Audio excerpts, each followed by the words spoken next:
My pain was deep enough on not wanting to repeat my previous generation's financial past. And I was bold, and I was very risky. That's what most people would say. For me, the greatest risk, however, is what? Staying in my comfort zone. So I leapt out of my comfort zone as big as I could, and 4.5 years later, through this investing, I had more than $12,000 a month coming in. I quit my job. And that next year it doubled again. It just kept on growing and expanding. And then I started buying hundreds of homes.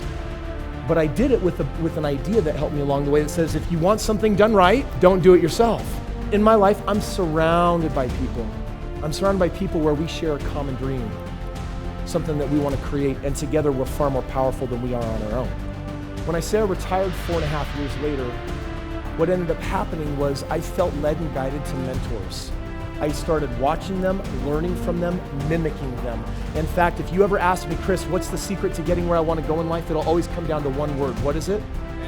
You gotta have mentors. And in this room, almost none of you got mentors. A mom or dad is not a mentor. A brother or sister is not a mentor. They could be, but almost none of them will qualify for that. As someone who has already been where you want to be, it's not a friend who's in the ditch with you.